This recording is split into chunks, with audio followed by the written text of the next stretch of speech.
Never stop reading the Bible. Hey everyone, and welcome.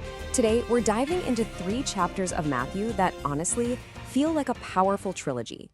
We're going to see how simple stories about things like farming can unlock these huge divine secrets, how earthly power just completely crumbles in the face of heavenly authority, and what it really means to have faith. So let's get right into it.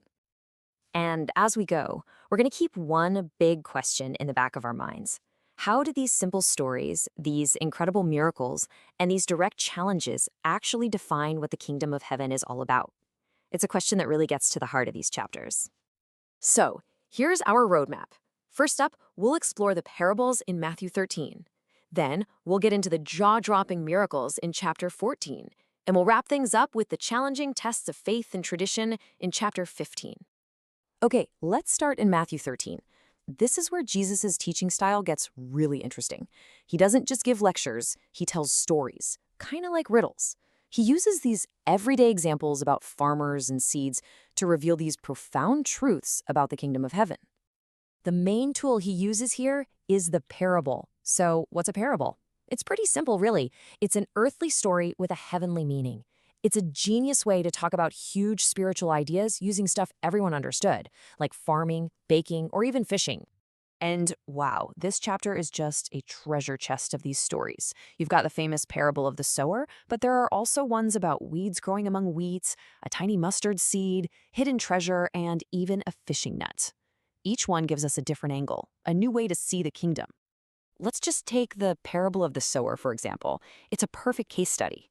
The seed, which is the message of the kingdom, it's always the same. But the result? Well, that all depends on the soil, which represents our hearts. Is your heart a hard path where the message can't take root? Or is it good soil, ready to let that message grow and flourish? And here's the kicker. After sharing all this incredible wisdom, Jesus goes back to his own hometown. And what does he find? Hard soil. They just dismiss him. They can't see past the carpenter's son.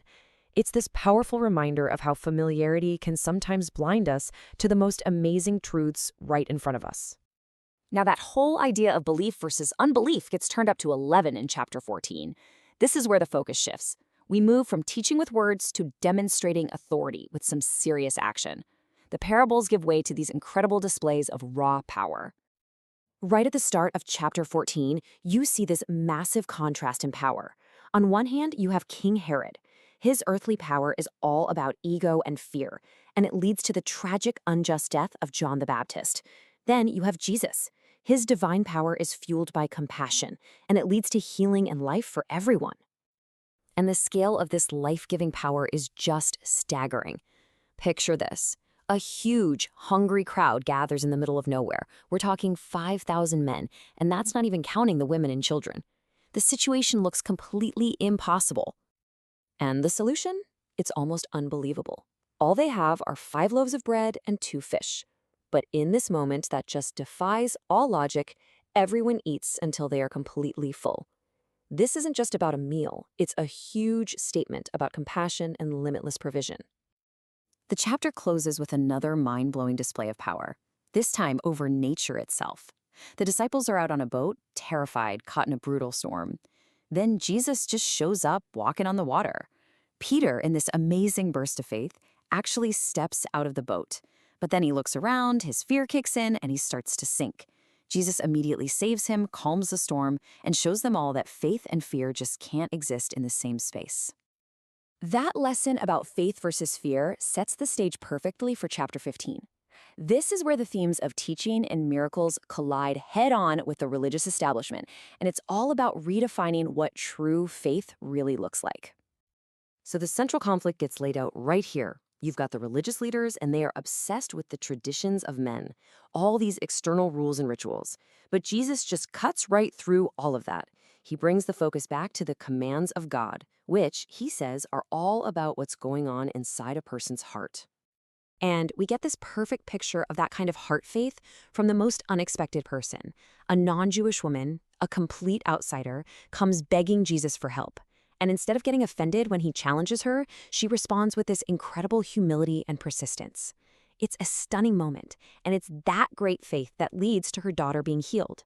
Then, just to make sure the point really sinks in, the chapter reinforces this theme of abundance with another huge feeding miracle.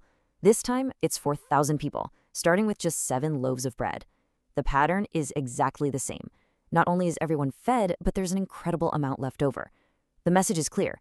This isn't about scarcity. It's about limitless compassion and power. So we've journeyed through these parables that totally redefine what's valuable, miracles that defy logic, and confrontations that strip away all the pretense. Which leaves us with a final question to really think about. How do these ancient stories of teaching, power, and faith challenge our own, modern ideas about what it really means to believe? This explainer was brought to you by the Center Studio.